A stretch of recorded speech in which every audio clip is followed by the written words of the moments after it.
Vous êtes quelques-uns à l'avoir demandé au fil des saisons, des 2 saisons qui viennent de s'écouler, c'était d'avoir un petit coup d'œil sur comment est-ce qu'on fabrique le podcast Les Technos. C'était une demande aussi de mes petits camarades qui vont nous rejoindre tout de suite.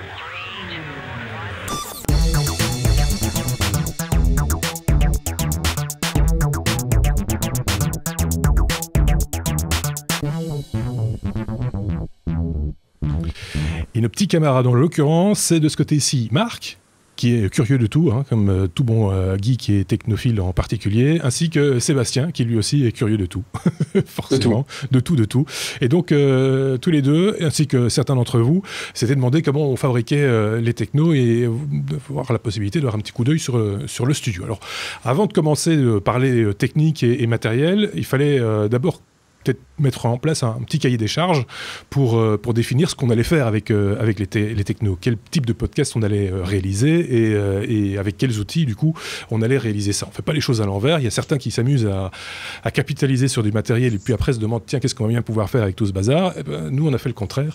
On a plutôt réfléchi à ce qu'on allait faire et puis sur cette base-là, réfléchir à comment on allait le réaliser. Donc l'idée, c'était premier temps, faire ce qu'on fait régulièrement, les épisodes, c'est-à-dire une espèce de table ronde où chacun parle un petit peu technologie, chacun son tour, et amène à cette table ronde des news. Il fallait évidemment pouvoir publier ce journal, cette espèce de magazine très rapidement, donc réduire au maximum ce qu'on appelle la post-production, c'est-à-dire le mélange, le mixage, l'habillage en vidéo, etc. Donc il fallait quelque part réaliser tout ça dans les conditions du direct, comme si on allait le faire en direct, puisque c'est là qu'on a quelque chose de totalement construit. Donc quelque chose qui, in fine, on n'avait plus qu'à couper devant un petit bout, couper derrière un petit bout, et on peut le publier. Comme ça, on le publie dans les meilleurs délais, parce que c'est pas non plus très très intéressant quand on traite l'actualité, de le produire un jour et puis de le publier 3 jours après. Il sera passé un tas de trucs entre-temps.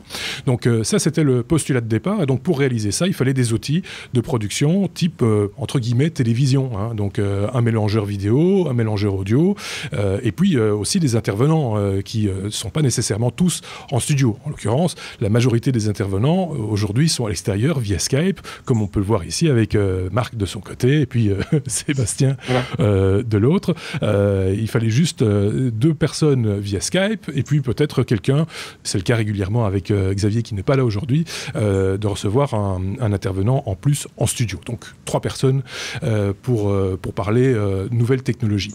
Ça, c'est pour l'aspect épisode, donc l'actualité. Et puis, il fallait également pouvoir réaliser ce qu'on appelle les hors-séries. Et là, on a plus de temps pour faire un petit peu de post-production. Et finalement, on se rend compte que l'outil qui permet de faire les choses quasiment dans l'état du direct permet aussi de le faire plutôt pas mal pour des choses qui vont être un petit peu plus montées par la suite parce qu'illustrées avec des belles images, avec de la vidéo et des choses comme ça. Donc, tout ça rentrait complètement dans le cahier des charges et c'est comme ça qu'on a commencé à construire ce studio. Je vous ai parlé des intervenants via Skype, en studio, l'affichage des illustrations, ça c'est aussi un point important. Il fallait pouvoir, dans l'image, illustrer ce dont on parlait, parce que finalement, notre tronche, c'est pas le truc le plus important ou le plus intéressant, mais il fallait pouvoir également illustrer le propos par de l'image. Et donc, voilà, ça fait un ensemble de sources, on va dire. Skype, les images, une personne en studio, ça veut dire des caméras. Ça permet donc de déjà déterminer quels sont les différents éléments à avoir en studio. Les sources vidéo, en l'occurrence, c'est 3 caméras en ce qui nous concerne. Alors les caméras, je me suis penché sur tout ce qui existait en caméscope, en caméra semi-professionnelle, etc. Et finalement, je me suis tourné vers des petites caméras qui sont des Marshall Electronics. Le modèle n'existe plus maintenant, il a été remplacé par de nouvelles versions, qui avaient la particularité d'avoir des sorties SDI. SDI, c'est un format de vidéo utilisé justement au niveau professionnel. J'y reviendrai un petit peu plus tard parce que c'est un rapport aussi avec le mélangeur vidéo qui vient par la suite. Donc c'était intéressant dans le cadre de ce studio-ci d'avoir ce type de caméra. Il y en a 3 ici. Une pour ma tronche à moi, une pour la tronche de l'invité ici qui n'est pas là pour l'instant et une autre pour avoir un plan large où vous voyez un petit peu le bazar quand vous n'avez pas d'invité dans ce studio. Voilà. Ça c'était pour les sources. Des sources audio également. En l'occurrence, ici, on a 2 micros, pour en rajouter d'autres éventuellement. 2 micros Shure SM58. C'est des micros qui sont assez passe-partout et qui permettent de faire un petit peu de tout. Pas besoin d'avoir des trucs très très chers, sauf peut-être pour l'aspect esthétique des choses. Certains préfèrent avoir de gros micros. Moi, je préfère avoir des micros fonctionnels et qui fonctionnent plutôt pas mal. Ce qui amène déjà une première question de la part de notre ami Sébastien. Merci Sébastien. Oui, parce que tu parles micro et je sais que ça c'est quelque chose sur lequel toi tu insistes très fort. Mais comment choisir un bon micro pour un podcast ? Alors, ça dépend de l'acoustique de la pièce dans laquelle tu vas enregistrer ton podcast, mon bon ami. Parce que si tu n'es pas dans un studio, bien calfeutré, avec une acoustique soignée, c'est-à-dire pas de bruit extérieur, et puis une résonance contrôlée, on va dire ça comme ça, tu peux utiliser des micros avec des larges capsules qui vont prendre beaucoup de sons. Je schématise très très fort, mais qui ont une définition très très précise. Quand tu es dans une pièce comme ici, qui est une pièce, finalement, c'est une chambre avec des murs en plâtre qui résonnent plutôt pas mal, un plafond en béton qui résonne aussi, du carrelage au sol, un petit peu de mousse acoustique pour casser un petit peu la réverbération. Là, on préfère utiliser des micros de proximité, comme des micros de chant, par exemple, qui ont une définition tout à fait correcte, mais en l'occurrence, qui vont pas prendre trop les résonances extérieures, comme par exemple, ou les bruits parasites, comme par exemple les ventilateurs qui sont même pas à 2 mètres de moi et qui refroidissent le rack avec le mélangeur audio et le mélangeur vidéo. Donc tout ça, il fallait en tenir compte aussi, effectivement, pour ne pas avoir un bruit de fond ou une résonance parasite qui nous embête souvent très fort. Et c'est vrai que, comme je viens du son, c'est quelque chose qui, moi, me titille particulièrement, c'est la qualité sonore de ce podcast, qui est aussi un podcast audio et qui serait même, si on en croit les audiences, avant tout un podcast audio et ensuite un podcast vidéo. Je ne sais pas si j'ai bien répondu à la question. Oui, tout à fait, j'ai juste une sous-question. On n'a pas fini. Ça vaut quoi ? Ce micro-là ? Bah oui, une centaine d'euros, pas plus. Voilà, c'est un micro Shure SM58. On en trouve aux alentours d'une centaine d'euros, un peu plus, un peu moins, ça dépend. On en trouve plein d'occasions qui fonctionnent très très bien aussi, qui ont peut-être pris quelques coups dans la figure, qui sont peut-être un peu bosselés, etc. Parce que ça traîne sur scène, etc. C'est pas les plus chers, c'est les plus communs, on va dire. Voilà. C'était le doigt de Marc que j'ai vu se lever à un moment donné. Oui. Ouais, moi aussi j'ai une question, mais c'est la question corollaire un petit peu de celle de Sébastien. Lui posait la question sur le micro. Moi j'ai posé la question sur le casque. Parce qu'effectivement, on a tous des casques. Les casques sont nécessaires pour bien nous entendre. Mais si quelqu'un veut faire un podcast, tu lui conseillerais d'aller vers quel genre de casque ? Parce que je vois que certains utilisent des petites oreillettes. Ouais. Moi les oreillettes, je les supporte pas plus qu'une demi-heure, 20 minutes, une demi-heure. Moi je viens d'avoir quelque chose sur ma tête, mais qui est pas trop lourd. Alors il y a des très gros casques qui enveloppent complètement. Voilà, tu nous conseillerais d'aller vers quoi ? Alors, les casques, c'est très simple. Le mieux, c'est le bon casque fermé, bien confortable, avec voilà. En été, c'est un peu chaud, je vous le dis franchement, mais ça fatigue pas les oreilles. Par contre, ça, c'est une définition audio qui est agréable. Ça, c'est un DT770, c'est un classique en radio. La plupart des gens utilisent ça. C'est ce qu'il y a vraiment de mieux. En plus, c'est un casque fermé, donc si vous utilisez un micro-main, par exemple, par là, c'est prêt, etc. Il n'y a pas y avoir d'écho de l'arsène et des choses du genre. Donc voilà, ça, c'est vraiment confort. Si moi j'utilise des petites oreillettes comme ça, c'est plus esthétique qu'autre chose, à la rigueur. C'est parce que, comme on est filmé, le gros casque, c'est pas le truc le plus élégant à porter pendant 1 heure. Avoir quelqu'un avec des oreilles de Mickey pendant 1 heure, c'est pas non plus totalement... voilà. Donc ça, c'est une petite... c'est un petit truc à moi, personnel. Ça, j'ai les mêmes. Et d'ailleurs, j'ai fait un émule, puisque Sébastien... Exactement les mêmes. Exactement les mêmes. Et il en est très content. C'est une coquetterie. Voilà, c'est le mot que je cherchais. En l'occurrence, ce sont les écouteurs Shure SE215. C'est les moins chers de la gamme, si je ne dis pas de bêtises. Il y a les 315, les 415, les 515, etc.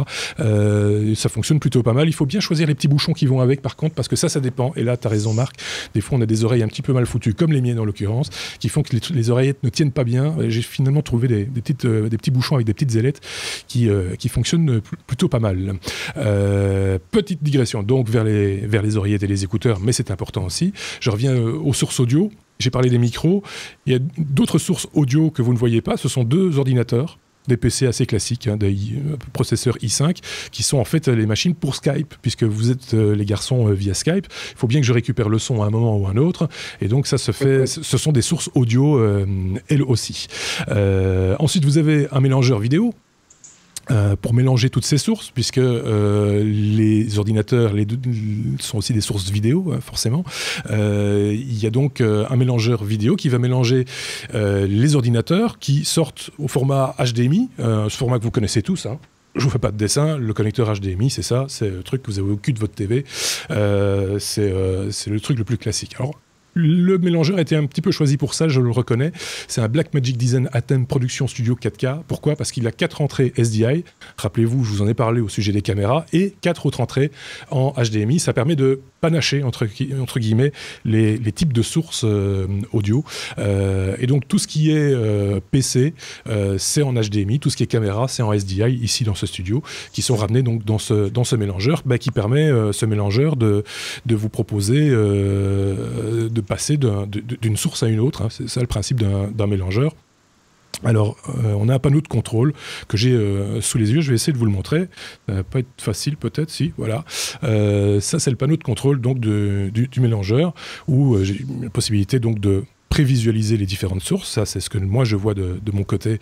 Je peux aller chercher les différentes sources. Et puis, si je clique, je ne vais pas le faire ici, mais sur un des boutons, on ne verra plus cet écran-là forcément, puisque j'aurais mélangé, j'aurais switché vers une autre source. En l'occurrence, ici, je vais aller chercher Marc, par exemple. Bonjour Marc, si je reviens, voilà. On est de nouveau sur ce panneau de contrôle qui permet d'à peu près tout faire, et même plus que ce dont on a besoin, en l'occurrence, pour le podcast qu'on réalise chaque semaine, puisqu'il y a différentes fonctionnalités qui ne sont absolument pas utilisées dans ce qu'on fait au quotidien. Ça, c'est pour le mélangeur vidéo. Et puis, il faut un mélangeur audio. Alors, j'aurais pu opter pour une table de mixage, etc. Mais il se trouve que j'avais déjà un petit peu d'équipement audio. En l'occurrence, là, c'est un mélangeur Presonus Audiobox 1818 VST. Alors, ceux qui s'y connaissent un petit peu en son voient de quoi il s'agit. C'est un mélangeur, une carte son, entre guillemets, 8 entrées, micro et ligne, mais qui en plus a du processeur. Donc, ça permet également de mettre en place du traitement dynamique, comme de la compression, par exemple, ou encore de l'équalisation, traiter un petit peu le son à la source au moment où on l'enregistre. Pourquoi est-ce que le choix s'est porté vers ce type de mélangeur audio ?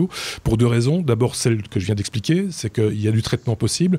Comme je ne suis pas devant une table de mixage et que je n'ai pas le temps de m'occuper des niveaux, c'est quand même pas mal d'avoir un outil sur le côté qui va un peu niveler les différents niveaux, parce que c'est vrai que de temps en temps, il y a des éclats de rire, des éclats de voix qu'il va falloir un petit peu gérer. Et ben, la carte son va gérer ça toute seule, ou en tout cas dans les proportions voulues, ce qui est déjà, voilà, moi ça me décharge d'un boulot de ce côté-là. Et la deuxième raison, c'est les auxiliaires. Le nombre de sorties auxiliaires que comporte la carte, c'est assez important aussi pour, justement, quand on utilise des gens qui nous écoutent ou qui nous écoutent et qui interviennent via Skype, puisque pour pouvoir travailler le son correctement, ce qu'on renvoie à nos interlocuteurs via Skype, c'est tout le son, sauf eux. Ça s'appelle un N-1. En fait, si vous voulez, on réalise un mixage global, mais sans la personne qui va intervenir, juste pour lui, pour ne pas lui renvoyer son propre son dans les oreilles. Alors Skype, vous me direz, arrive à déduire numériquement le son d'entrée et le son de sortie. C'est ce qui vous permet d'avoir une conversation via Skype avec un ordinateur portable, avec les écouteurs ouverts, enfin les haut-parleurs ouverts et le micro ouvert, etc. Mais ici, comme on travaille avec des casques fermés, avec des micros fermés, dans un contexte un petit peu particulier, on peut avoir de temps en temps des petites franges d'écho qui sont plutôt désagréables. Ce qu'on obtient avec ce que je viens de vous expliquer, ce principe du N-1, ça permet justement de ne pas avoir cet écho un peu parasite qui peut leur revenir dans les oreilles, et donc du coup ça devient totalement impossible de parler parce que forcément on s'entend avec un décalage. C'est arrivé une ou deux fois. Dans un numéro. pour des gens qui ne sont pas du milieu, hein, parce que moi je ne suis pas de la radio, ni de quoi, ni télé ou quoi que ce soit, je veux dire que les 10 premières secondes, c'est extrêmement perturbant. Tu sais juste plus sortir un mot. Non, c'est aussi minime soit le décalage, quand on s'entend avec un décalage, justement, ça devient totalement impossible. C'est ingérable. Et en plus de ça, c'est pas très bon non plus, enfin, c'est pas très agréable à écouter non plus, in fine, pour l'auditeur d'entendre comme ça ces bribes d'écho. Donc voilà, c'était important donc pour le choix également de la carte son, ce paramètre là. Donc on a là tous les organes. Je vous ai parlé des sources, donc des caméras, des micros, les mélangeurs, audio, vidéo. Il y a toute une série d'accessoires également, parce que comme je vous le disais, il y a aussi cette possibilité de vous montrer des images. C'est ce qu'on a fait ici en vous montrant, si vous avez la vidéo, le panneau de contrôle du mélangeur à thème. C'est de récupérer des images d'internet. Enfin, voilà. Donc là aussi, il fallait des sources. Et là, moi, j'utilise simplement un Apple TV qui est branché lui aussi au mélangeur en HDMI. Et donc sur l'Apple TV, je peux envoyer ce que je veux. Je peux envoyer en AirPlay l'iPad ou un MacBook et ainsi pouvoir vous montrer à peu près n'importe quoi dans l'image. Ça, c'est donc une source supplémentaire. En tant qu'accessoire, je vous ai parlé des casques déjà, du casque DT770, des écouteurs, etc. Bon, évidemment, il faut un ampli casque, vous en doutez, hein, il en existe maintenant. Et là, c'est un Behringer qui date déjà de quelques années, je pense que je dois l'avoir depuis plus de 12 ans, qui permet d'amplifier donc le retour des casques et des écouteurs ici en studio. Pour être tout à fait complet, il y a également ici, pour le contrôle de tout ça, un MacBook Pro 13 pouces.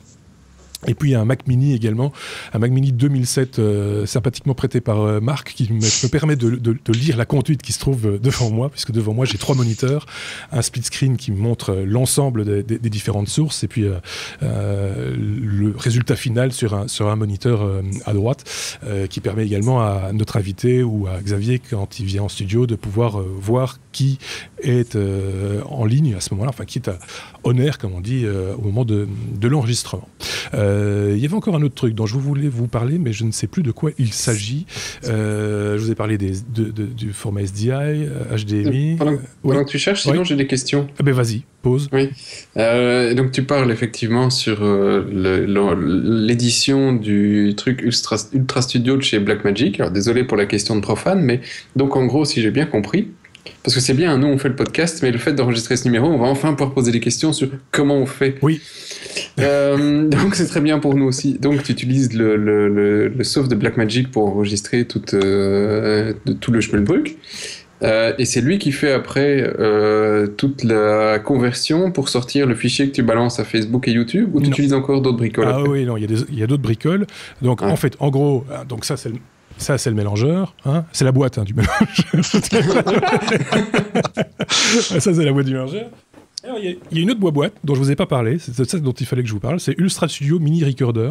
C'est un tout petit boîtier qui d'un côté rentre soit en HDMI, soit en SDI.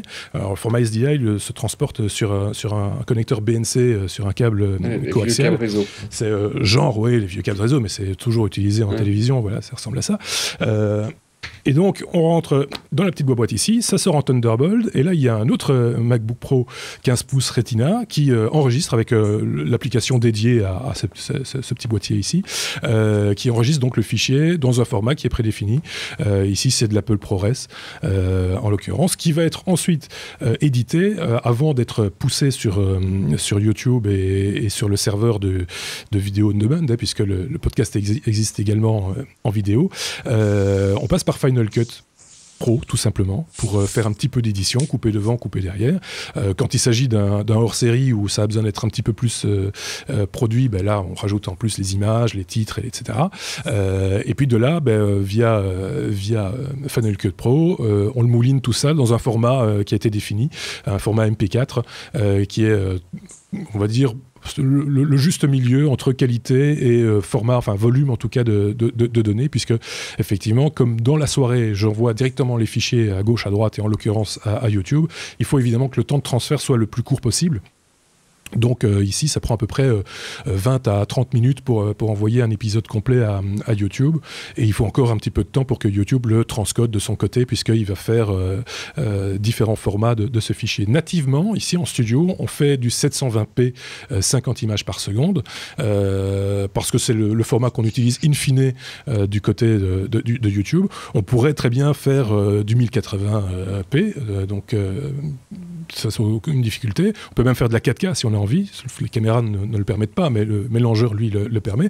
Mais évidemment, ça gonflerait la taille des fichiers, donc ça prendrait encore plus de temps à mouliner et à envoyer sur les différents serveurs.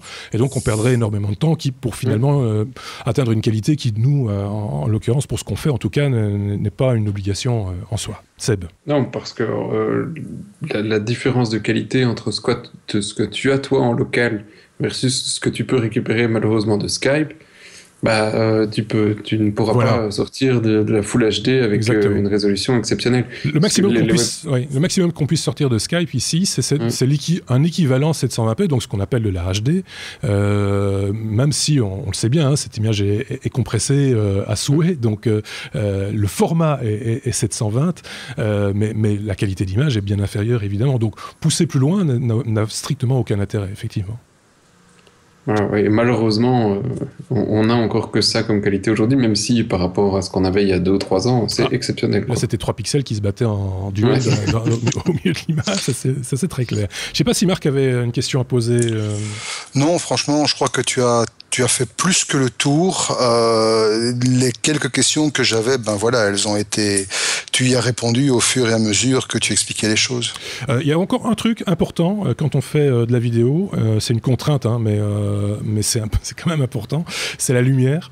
Donc ici, il y a trois grosses lampes. Ce sont ces lampes-là. Quand je dis que c'est des grosses lampes, c'est des grosses lampes. C'est des lampes type néon. Voilà. Ici, en l'occurrence, c'est assez économique en même temps parce qu'une lampe comme ça fait 105 watts et c'est l'équivalent en lampe, en bonne vieille lampe classique d'une 500 watts.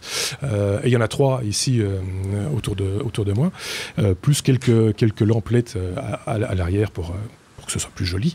À terme, ces lampes-là vont être remplacées probablement par des panneaux LED qui se démocratisent de plus en plus. Quand on a commencé le podcast il y a 2 ans, les panneaux LED coûtaient encore bonbon et on le voit maintenant, il commence à y avoir des choses intéressantes et de qualité à un prix de plus en plus raisonnable. Il faut aussi voir que tous ces investissements se sont inscrits il y a 2 ans. Donc tout ça, comme je le disais, les caméras, ce modèle-là n'existe plus depuis lors.